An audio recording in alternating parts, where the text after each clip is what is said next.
আমরা এখন এই একটা পেঁয়াজ খেতে আমাদের টেকনাফ সদরে নিয়ে নতুন পল্লমপাড়া গ্রামের জনাব ওসমান ভাইয়ের উনি আমাকে কিছুদিন আগে আগ্রহ প্রকাশ করছিল একটা মানে কি উনি বাণিজ্য ভিত্তিতে পেঁয়াজ চাষ করবে, কিন্তু আগে টেকনাফে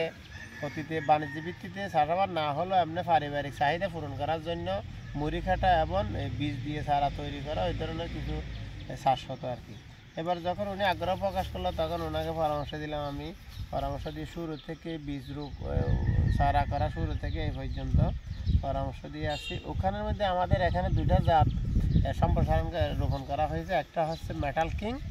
আরটা হচ্ছে রঙ্গিলা 7 হাইব্রিড। এই দুইটা জাত, এটা হচ্ছে রঙ্গিলা 7 হাইব্রিড, কিন্তু ফলন আশা করছি ভালো হবে এবং সাইজও সুন্দর আছে মোটামুটি, এইটার ফলন ভালো দেখা যাচ্ছে। কিন্তু যারা আপনারা এইরকম বাণিজ্য ভিত্তিতে পেঁয়াজ চাষ করবেন, কিন্তু পেঁয়াজ চাষ হচ্ছে খুবই সেন্সিটিভ, পেঁয়াজের বিভিন্ন ধরনের রোগ আসে, এটা শুরু থেকে যদি ভালোভাবে ট্রিটমেন্ট করা না হয় তাহলে এটা পরবর্তীতে ফলন কমে যেতে পারে। তাই যারা পেঁয়াজ চাষ করবেন আপনারা এই ভালোভাবে পরামর্শ নিয়ে পেঁয়াজ চাষ করবেন, কারণ পেঁয়াজের মধ্যে পেঁয়াজের পাতাটা খুব একদম একটা নরম, এখানে বিভিন্ন ধরনের রোগ হতে পারে, আগা ফুরা,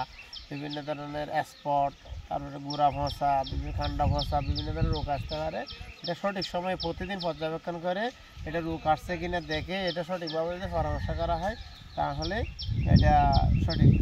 ভালো হয় আর কি। আর যারা এভাবে বাণিজ্য ভিত্তিতে চাষাবাদ করবেন আপনারা শুরু থেকে ভালো জাত ভালো বীজ যদি চাষাবাদ করতে পারেন তাহলে পেঁয়াজের ফলন ভালো হবে আর কি। এটা হচ্ছে রঙ্গিলা 7, আর পাশের আমাদের ওইদিকে আরও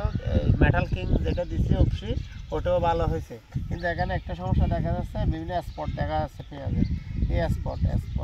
এখানে পেঁয়াজের কিছু ছোটো ছোটো স্পট দেখা যাবে, পরবর্তীতে এগুলো ক্রমান্বয়ে কী হয়ে যাবে,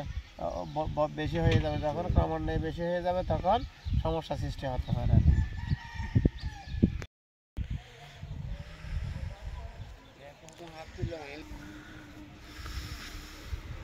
হ্যালো,